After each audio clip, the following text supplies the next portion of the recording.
I'm going to show you the fundamentals of generative AI that nobody else is teaching you and that will up your prompting game. You'll know exactly how to ask the AI the right thing to get the responses that you need.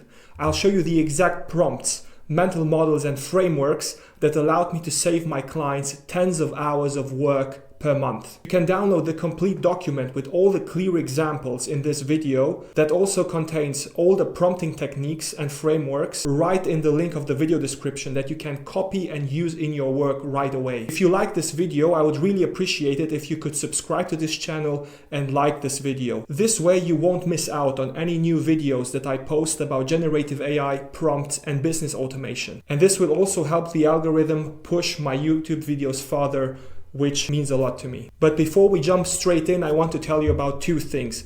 First, the Make Work Obsolete community. Make Work Obsolete is for business owners and operators who want to automate their first process with generative AI without breaking the bank. Whether you've already written a few prompts, tried out a few automations, tools, or are just starting out, this is the place where you'll get all the knowledge and tools to get off the ground, guided by experts who will help you step by step towards your first AI automation. Second, it's Next Operations, which is for businesses manually generating large amounts of text such as ads, blogs, content, PR, you name it. So if you're a marketing or content agency that's looking to save 80 hours of manual work per month by integrating generative AI into your processes, reach out to us and we are happy to chat. We offer packages for all sizes and scopes, such as do-it-yourself, done with you, and done for you packages. So if you're interested in any of these, Make Work Obsolete community or Next Operations, click the links in the video description below. And if you like this content, you can download the entire document with examples, all prompts and ChatGPT conversations that we will see throughout this video by clicking the link in the video description below. So now let's dive straight in. So today we're going to talk about generative AI fundamentals. So these are the large language models, so-called LLMs, right? So you have to imagine that these systems, they generate one word at a time. So you've already seen this whilst waiting for the ChatGPT completion, that it doesn't output the whole text at the same time, but it outputs one word at a time, right?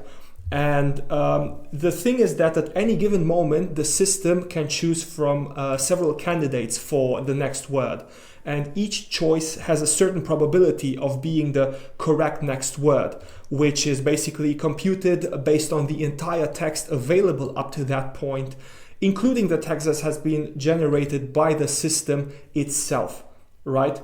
So you can think in your mind as, you see the system, you freeze it in place, and it generates the next word based on everything that was before it, right? So you can think of it as a step-by-step process. This is very important for what we're going to see in a moment. This text that we just mentioned is called context, and this is the basis of prompting.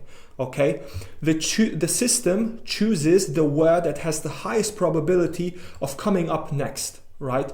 And then after outputting it, the selection process is repeated for the next word and so on until the entire answer has been produced. Okay, so let's get back to the example we had, or the mental model that the system freezes. So we imagine we have this prompt. Okay, imagine we want to create ads for an architecture office that focuses on building facades.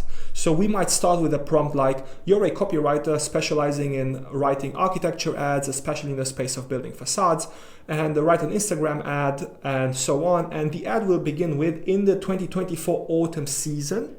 And then imagine the system is frozen, right? So at this point in time, the system has to compute which word has the highest probability to come next, okay? So it works word by word. So it has various next options. So for example, in the 2024 autumn season, redefine whatsoever, turn whatsoever, transform, and so on, right? And based on everything we have seen so far, or the system has in its context so far, for each of these possible candidate words, it computes a certain probability. Right? So for redefine, for example, so this is just an imaginary example, okay? So for redefine, it has the probability 0.987 or 98.7%. For turn, it has 95.2%. For transform, 91.3%, and so on, right? And because of how we have prompted it chooses to go with the word redefine, for example. To make this example clearer, I input this into ChatGPT to see exactly what happens, right? So this is the exact prompt that you saw earlier, right? And then this is the output that it has given me. So in the 2024 autumn season, redefine your building's identity with stunning modern facades and so on, right? So we see here that after the word season, it shows the word redefine. So now if we go back, we see that this example wasn't just constructed by me, completely imaginary, but it actually was built upon the ChatGPT example, okay? So basically here we have redefine with the highest probability, okay? And then it goes on with filling in the next words, your building's identity, and so on, right? And if you ask yourself, how did I come up with these other suggestions here, right? Let's just have a look at ChatGPT and the next prompt that I asked it. So give me 5 other examples. And here you have these words that I had selected previously: turn, transform, embrace, and so on, right? Now, obviously this is a constructed example and we cannot see the probabilities that are behind this system, okay? So the idea here is that these probabilities are saved internally, right? So this is what we call a neural network or an artificial neural network, where basically it has connections between neurons, and during the process of training, it basically trains the system to generate these words accordingly, okay? But this is not relevant for what we're trying to show today. The point here is very simple. You try to steer the system into the right direction by writing the proper prompts, which basically set the probabilities of the next word, okay? So let's see how this is useful. And by the way, this is where the name generative AI stems from, right? So it's a type of AI that generates words, unlike other AI systems from the past, which were used, for example, for classification tasks, right? So generative AI as a science is fairly new compared to other machine learning disciplines in the past. So now let's have a look at the role of the context, right? So we mentioned that the context sets the probabilities of the next word candidates, right? So you can view the context as setting the internal probability values of the system to make it produce the desired outcome, right? This is why previously we asked the system, you're a copywriter, you specialize in architecture, facades, and create the ads for me, right? If we had written, you're a cook that specializes in healthy meals, give me a 5-step healthy meal plan, it would have been completely different, right? Because the probabilities of the next words that it would have generated were different, because now it's about healthy recipes and not about building facades. So the question now is, where does the context come from? So what are some useful sources for context? And the idea here is that the most simple source is yourself, the text you type into ChatGPT, right? That's a very easy and direct way of providing context. But there's other sources of context, right? And this is where the magic lies. And you can imagine the context as being an endless paper roll coming out of a dot matrix printer, right? Like here in the image. So you probably know these printers from printing paper receipts and invoices. So in this mental model, you can imagine the printer as being the LLM and the paper the context, okay? And imagine that this paper roll is endless, okay? And as it comes out of the printer, it's the output that the LLM gives you, okay? And then you write another message, and then it outputs text again, right? But it stays on the same paper. This is important here. And as the paper is coming out of the printer, there are other entities writing to it, such as machines, humans, and anything else, right? Again, this is an illustrative example. Everything that matters is what was written, right? So the LLM, ChatGPT, right, reads everything, that adjusts the internal probabilities and generates the text word by word, okay? So here is again an illustrative example of the dot matrix printer with the endless paper roll. And as the paper is coming out, there are other things writing to it. So for example, this robotic arm or some other people writing to it, okay? So it's important to note that anything can be written to the context from everywhere, okay? So in reality, the entities that write to the context are programs, right? Not robotic arms. This was just for illustrative purposes.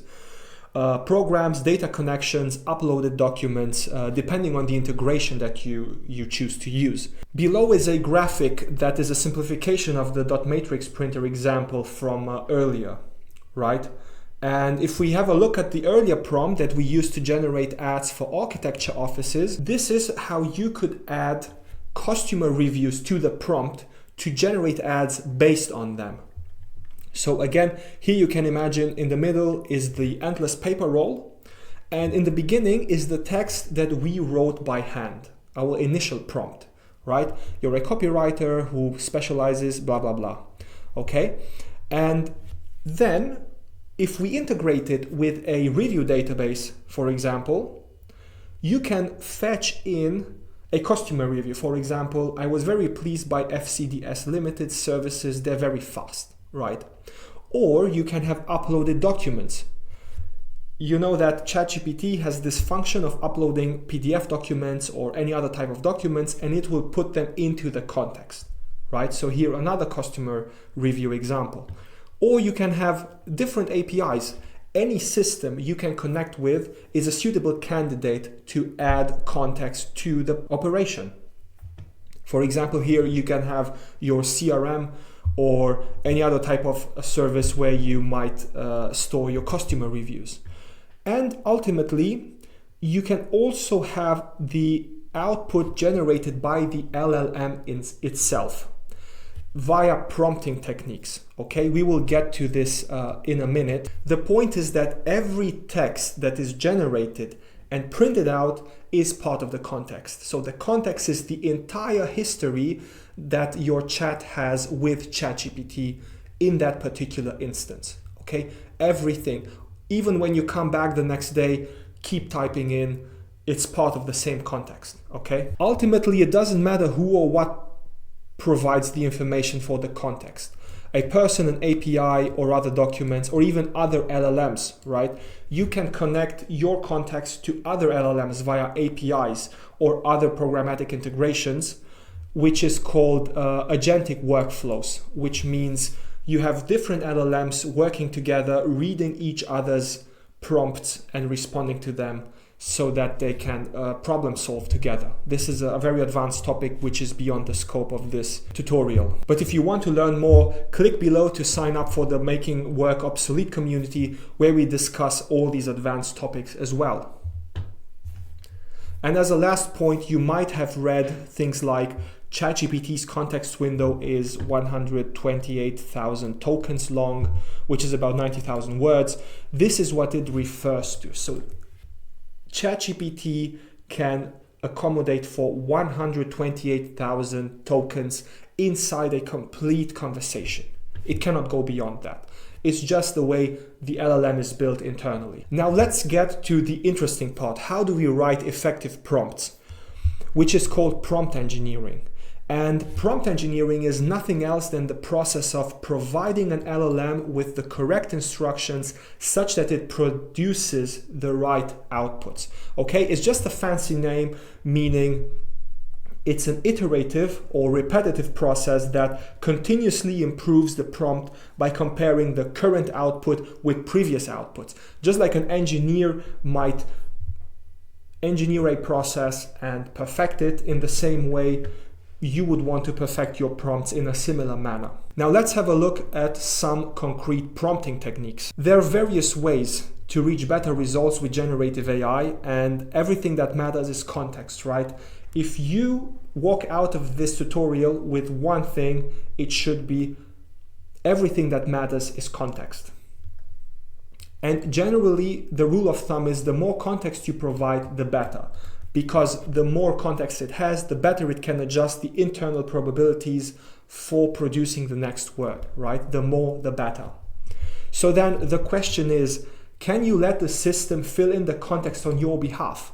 So why am I asking this?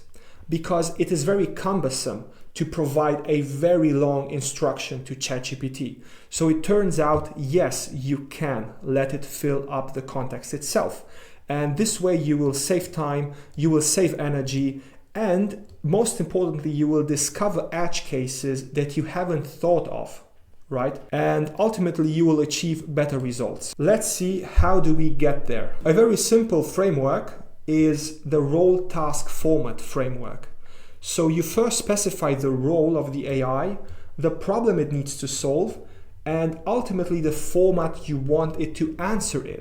Okay, you might have seen this very often in prompts around the internet where they would say, you are this and that, you do this and that, okay?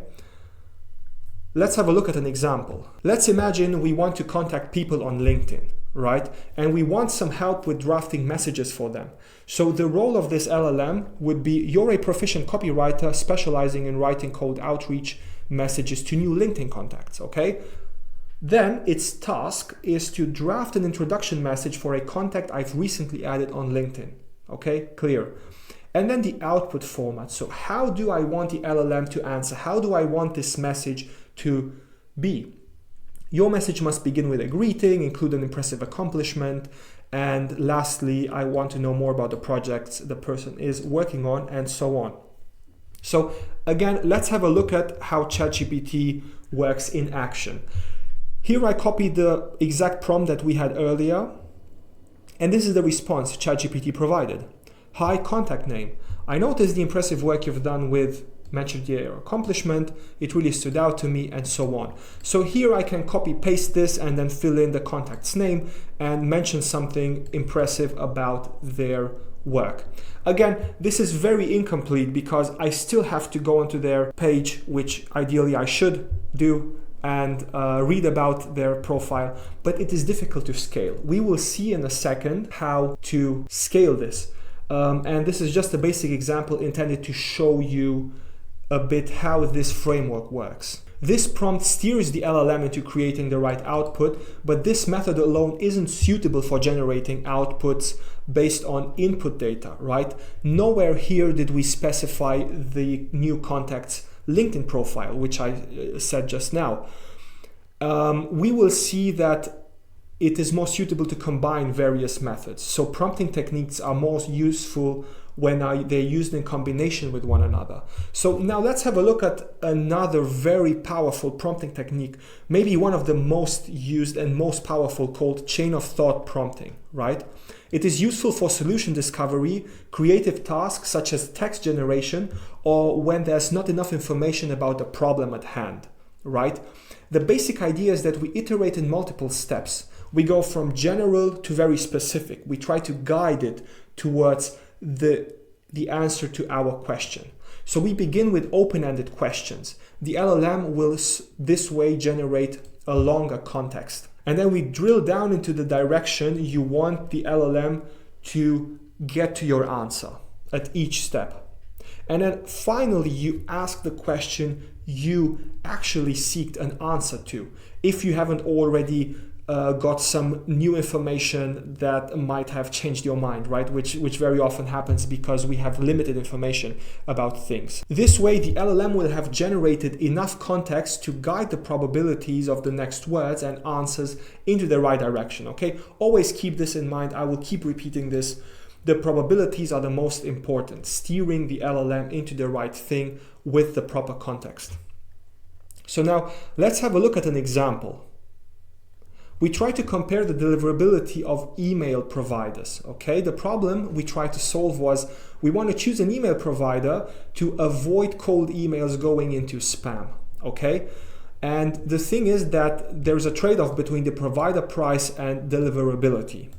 So we wanted to make an informed decision. Okay, just as a bit of a background information, Google and Microsoft have the best deliverability out there, but come at a higher price point, whereas cheaper alternatives have a lower deliverability. So we wanted to research the market and see what's out there. Okay, so in this example, we combined role task format with chain of thought to get a more comprehensive result. We just used role task format in the first prompt only. Okay, and the overall framework is led by the chain of thought. Okay, we will see this in a second. And the actual question we wanted to know the answer to is, how does Zoho's deliverability compare to other providers when the mailbox is already warmed up, right? Let's have a look at the ChatGPT conversation that we have, and we will use it in the same window next to this graphic so that we have a good overview. So the initial prompt, basically, that sets the scene, we will write with role task format. So role, you're a lead gen specialist with knowledge about email inbox setup. We wrote this here.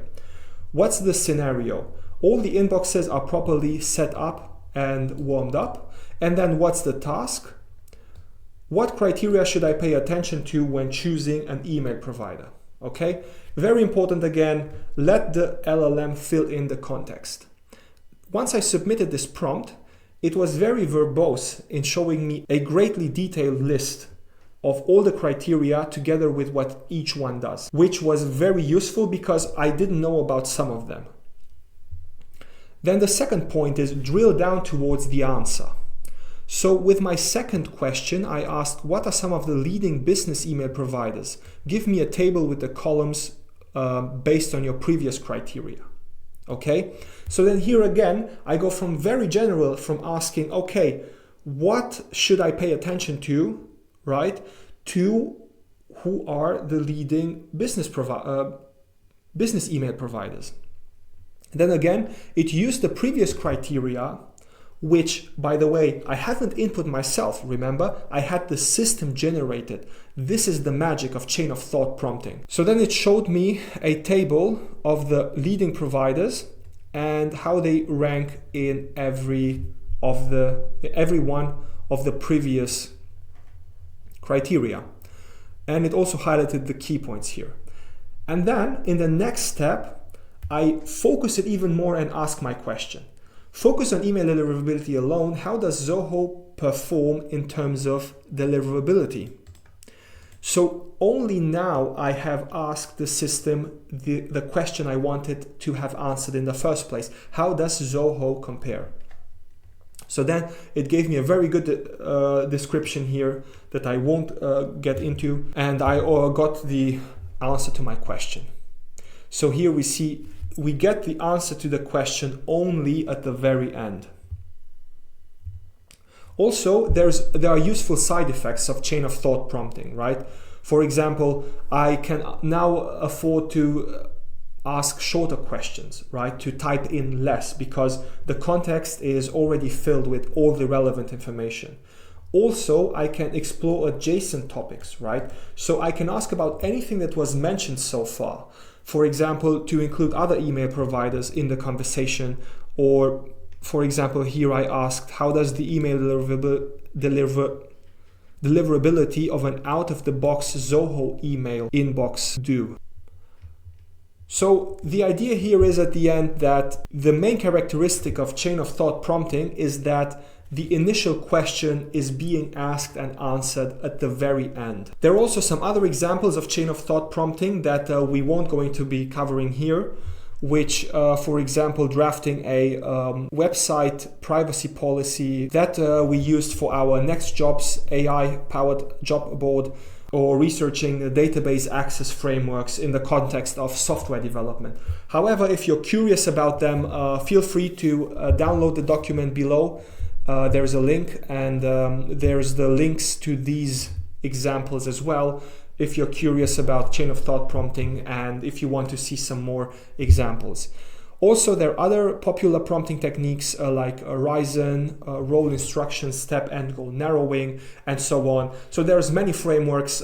We try to cover the most basic ones, the ones that give you a solid understanding of how to think about these things. And at the end of the day, it boils down to you experimenting with them. Is like riding a bicycle. You won't learn how to ride a bicycle by reading a book. And feel free to download the document in the video description below. And the last point about writing prompts is the order in which you write them, okay? We already saw that you can split prompts into different components like role, task, format, and so on. But the question remains, is there an importance in the order that you write them? And yes, there is. The recommended order to write your prompts in is first provide the examples, then provide the actual data it should work on, and then finally provide the instructions. Why did we do this? It's because LLMs suffer from something that's called recency bias. It's a tendency to assign too much weight to the information that was input last, okay? So let's imagine, and don't do this, this is the bad example, if you provide the examples at the end, then the answer will be too closely tied to them. And it doesn't come up with unique output. The good way to do it is to provide the instructions last, because it causes it to adhere to them more strictly, thus creating better outputs, okay? Again, let's go back to the LinkedIn message generator prompt to showcase what we mean by this. The problem we had earlier was that we didn't provide it with the LinkedIn profile description, so it can tailor the message to the exact LinkedIn profile. Also, we didn't provide it with the exact format of the output message.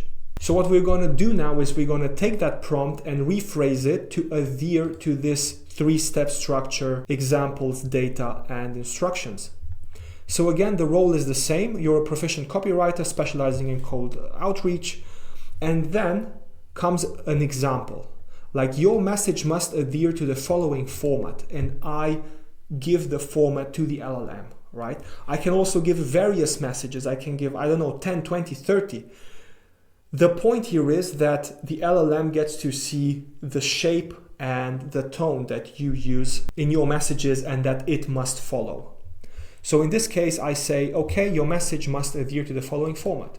And then I give it the format. And within sharp brackets, I specify the data that it will later on replace. So for example, hi, name, saw that you're, and then condense their job title into one word, right? So here would be something like, saw that you're team lead in, and then the industry they're in, for example, fintech in London.